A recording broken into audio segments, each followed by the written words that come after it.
Hey, what's going on? This is Liam from Tinnitus Treatment, and right now I'm going to teach you exactly how doctors are being forced to make you sick. So you probably had a situation before where you go to an ENT, an audiologist, a GP, and they say tinnitus is for life. Okay, but it's not for life. The thing is, it's actually it's medical boards based around different things such as breast cancer, different kind of issues, medical issues, and they actually force doctors to actually tell you certain things, regardless if they're true or not. And the doctors can actually lose their jobs if they don't tell you what they're supposed to be told. So I said it before, I'll say it again. Doctors are salesmen who don't even realize that they're salesmen, okay? So let's get into it. So I've been doing some research for a upcoming webinar I'm doing, and it's about iodine and tinnitus. And I'm researching this book. It's called The Iodine Crisis by Lynn Farrar. And she actually is a breast cancer survivor, and she got breast cancer, she had brain fog. And essentially she found out that a deficiency of iodine was the reason that she had all these health issues, which she got cysts in her breast, she got brain fog, as I said, she had headaches, she had problems sleeping, she had depression, she was always tired. And she actually found out, as I said, that the reason that she was getting so sick was because iodine, which is an essential micronutrient, we need very small amounts of it, but in every single cell of our body. But also iodine actually helps control your thyroid glands, which are basically like the musical conductor for every single other hormone in your body: estrogen, testosterone, cortisol, the fight or flight hormone, tinnitus, right? And what she found was very interesting, and that's that in the 70s, the medical world just went to shit. It went to absolute shit. And one of the worst things that happened was that on top of iodine, we get it from the ocean. So we get it from seaweed, we get it from fish. But due to all the oil spills and all the nuclear reactors that are all over the world now, and the pollution, the ocean is no longer a reliable source of iodine. So what the government used to do was put iodine in bread. Okay, now try to follow me here. So bread was always was bad, but they used to have iodine in bread, which kind of offset the issues that bread was causing. Bread, bad. Pasta, shit. Rice, worse. Get the point, right? And what the government did was they took iodine out of bread, okay, in the 1970s.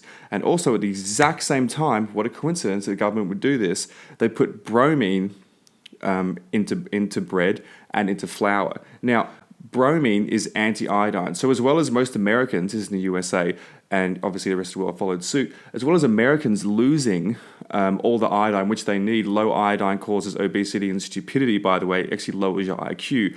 Why would the government want that, right? What a shock. Call it conspiracy theory, call it whatever you want, these are the facts, okay? Bromine was added to flour and bread, okay? And it's also added to our mattresses where we sleep, flame retardant in the mattresses. It's everywhere, it's in babies' cribs. Also, I just want to pause the video and add this in. It's also in most antibiotics, antidepressants, antihistamines, so corticosteroids, Roaccutane for acne, SSRIs, most antidepressants, as I said, it's everywhere. Okay, the bromine is awful. Bromine is a toxin. Now, here's an interesting thing. Bromine, fluorine, and iodine, and if you look at the periodic table, they're in the halogen table on the right. So it goes down like that. That's how the periodic table works, okay? Now, if you look at them all, iodine's the only one that's not toxic. In fact, it's essential for human life. You need it as a micronutrient. You need it in all of your cells. If you have a deficiency of iodine, and at the same time you have exposure to the toxic chemical of bromine, bromine is going to win.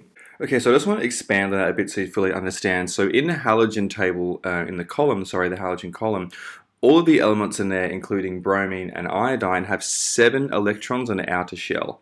And your body has trouble sometimes differentiating between all the different elements in the halogen column because they have 7 electrons. That's your body's immediate way of discerning what's what. So iodine is heavier than bromine. When you have more iodine in your body than bromine, your body will choose the iodine as a preference because it's higher quality. But in the situation that there's not enough iodine, bromine will win out, meaning that your body will see the 7 electrons, think it's iodine, use it, and your body will start to crumble. Okay, now bromine is going to take iodine's place in your thyroid glands, 2 of them located at the bottom part of your neck here, and it's going to take over the control of running your hormones, your attention span, your intelligence, your emotional intelligence. If you're somebody who flies off the handle and gets stressed out at the smallest things, like brushing past someone on a train or dropping a fork on the ground and going, oh, and tinnitus hurts, hyperacusis, there's a chance you could have an iodine deficiency, and also you could have too much bromine in your system because everybody's eating bromine now with the flour, and bromine is bad. Okay, so whether you think the government did that on purpose or you don't, It's irrelevant. The fact is it's something that's happening. It's a problem. As I said, this information comes from the book The Iodine Crisis by Lynn Farrar, and that's just setting up to what I want to talk about right now, which is what's called there's a doctor's standard of care and their treatment guidelines. And now, so she had breast cancer, and what she discovered was treatment guidelines for breast cancer, which was chemotherapy essentially, radiation, toxicity. What Lynn Farrar found was that where are the doctors learning this stuff in university and post-university, because obviously it's getting updated, right? And it comes from certain medical boards depending on the ailment. So for this particular situation, it came from a medical board of breast cancer nationwide for USA, okay? And what she discovered was that there's something really sick going on with the way that it's run. Obviously, money's behind it. Try and follow here, but the information that these boards put out, the breast cancer board puts out and hearing boards put out, tinnitus, the information that's put out is portrayed and derived from a consensus-based agreement, which means that if all the doctors on the board and shareholders agree on a treatment and it's consensus that that's the best one, that's what we should do, that's the one that's going to be given to doctors, and based on the treatment guidelines, okay, and standard of care, okay, if they don't give you that information, they'll get fucking fired. Malpractice, see you later, okay? That's it. Because shit happens to patients sometimes. And if they follow the standard of care and shit happens, they're pretty much fine. But if they don't follow that information and you get sick or somebody has an adverse side effect and they find out that you didn't give the correct information, they'll get fucking fired and they'll lose a medical license, and all those years of study will be for nothing. So doctors are being forced to give you information, right? So what these boards aren't doing is using facts. They're not using facts and evidence to create a curriculum to teach doctors, which they can then pass on to their patients. So you can, make your own decisions up as if you think that's money-based or not. It's pretty fucking obvious that it's money-based if you're following at this moment, okay? And there was one particular part in the book which was really interesting, and I'm going to read it out to you right now. I've got it here. And that was when Lynn Farrar stood up at a breast cancer meeting, one of the top hospitals in the USA, and she stood up and she said, "Does radiation treatment increase overall survival in breast cancer patients?" She stood up and said that to the main doctor, and the radiation doctor said, "Radiation must increase survival because we do it at our hospital." Now, does that sound like a fucking politician or what? You get what I'm saying here?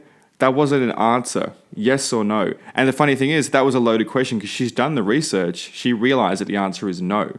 Radiation treatment does not increase the overall survival rate of people afflicted with breast cancer and doesn't reduce the percentage of people who die.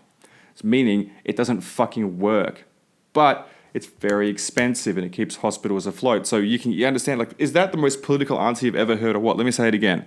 So she said to the main doctor in front of all these people, "Does radiation treatment increase overall survival rate in breast cancer patients?"